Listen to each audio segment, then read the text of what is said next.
What up, peeps? Tony Baker here, back with another movie review. This time I'm reviewing Pet Sematary. It's a remake of the film that came out in like the super late 80s, maybe early 90s. It was a remake of the Stephen King novel by the same name. Personally, well, first of all, the story is about a family that moves out into a little quaint small town area in the woods. First of all, the woods are creepy.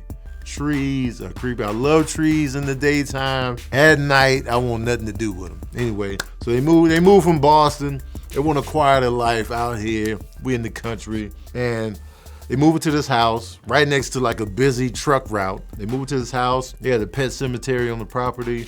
And beyond that pet cemetery, it's like sacred ground where you can bury something, it comes back to life. Now, when they come back to life, they're not the same as they were when they were alive. You know what I'm saying? They come back with some deficiencies. They come back a little off, a little violent, a little weird looking. They come back with a lazy eye, apparently. That's pretty much the premise of the film. Now, the original film that came out, I want to say it came out in like 89 or 90. It was a box office hit. It made over 50 mil at the box office at the time, and it was a hit. Like, people were creeped out by it. I didn't see the original Pet Sematary at the time when it was released because I was a punk at that time. I was scared of scary movies. I just wasn't in a hurry to watch Pet Sematary. Stephen King tore me in half with The Shining, and you know, even though Stephen King did not like Stanley Kubrick's The Shining initially, it tore me in half. That movie ruined my life. It's one of the scariest movies to me, and so I was kind of, you know, scared to watch Stephen King joints.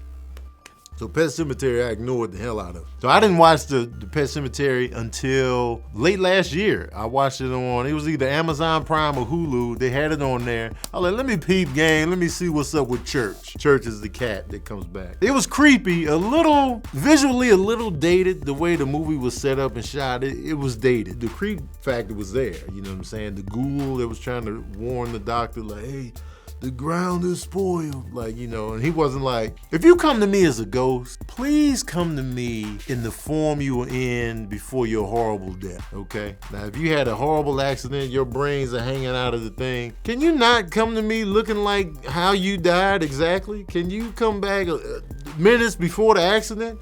You can't be coming around, your eyeball hanging loose, brains are hanging out, and you told, Tony, I'm just here to give you a warning. Well, you can't be popping up in the kitchen like this. Look at yourself. Look at yourself, dog. You can't just be creeping up like, you look terrible. Look at this. I don't know if ghosts can look in mirrors, but look at what you're looking like. Trying to give me these messages in the middle of the night. I'm not ready for this. I'm not ready for it. Can you ghost call me on the phone like, don't go out there. You can call me. We can have a conversation. You can ghost text, please. But you can't be pulling up with your brains hanging out. And that was the messenger in both of these movies. They look terrible, terribly scary. The remake, I feel like it wasn't necessary. I feel like the original Pet Sematary served its purpose. The critics didn't really like it, but the people connected with it. They always remember it. There are creepy moments that still hold up to this day, like the wife's sister who had meningitis. That was terrifying in the original Pet Sematary. That still holds up today. So now with the remake, you're comparing it to the one that came out in our lifetime. So it's just like, it was unnecessary. It was a necessary remake because the original It was made for TV. That came on ABC, so they could only go so far with the language, with the grotesqueness. They had limits, so it makes sense to make a rated R movie as a remake. Pet Sematary was already a rated R movie. Why are you remaking it? We'll just watch that. There's no need. And so I feel like they didn't bring enough different stuff to the table to warrant the remake. The ending was a little bit better in the Pet Sematary remake, so I'll give it kudos for the ending. But everything else didn't really match up to or exceed the original. So it's just like, why are we here? Why are we doing this? One of the takeaways from this is, as a neighbor, if you know somebody shouldn't be doing something in a certain area, don't bring it to the table. The old man neighbor, he's played by John Lithgow, who's a great actor, by the way. John Lithgow can do comedy, drama, thrillers. He can do it all and pull it off. He's a great actor. If you know something is wrong, don't introduce people to it. You know what I'm saying? I don't care that you feel sad for the cat. Don't introduce it into... The old man neighbor is the catalyst to all of it.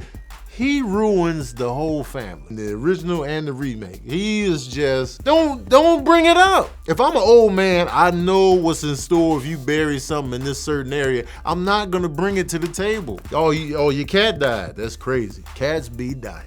The end of the movie right there. The movie could have ended right there, but this old man ruined it all. Another takeaway is, I didn't really like the wife. She just seemed, she had an attitude the whole time, and it was like the guilt of her sister we get, but it was just like, I didn't like her vibe the whole time. It was just like, you know what I'm saying? And I didn't like also how they switched it from instead of the little boy getting killed, they switched it to the daughter, which they show in the trailer. So I'm like, why'd you do that? You could have left it the way it was. And the kid they got to play the little boy, he looked kind of like the kid from the original. I thought they did a good casting choice with that. Adorable little boy, by the way. But forget all that, man. Y'all want to know the smooth jazz review of Pet Sematary. Well, here it is. Oh, yeah. I'm giving Pet Sematary 2019 Pet Sematary 2 saxophones out of 5. And when I turn around and then come back, I'm gonna be a little different than I was before because I went to the sacred other side of the chair. That's neither here nor there. All right, peeps, that's my review of Pet Sematary. Let me know what you thought of the movie in the comments section below. Let me know what you thought of the original Pet Sematary and compare it to the one that just came out. We all know the book is superior to both, but I just want to know, do you feel like a remake of Pet Sematary was even necessary? Let me know in the comments section below. Stephen King, my favorite Stephen King movies that have been made from his book, The Green Mile, Shawshank Redemption. Oh, Misery is fantastic. And the remake of It is really good. I really enjoyed that movie. So check those out on the Stephen King tip. Also slept on is The Mist, the movie. The series is kind of annoying, but the movie, prime real estate, man. Shout out to Stephen King, man. Such a prolific writer.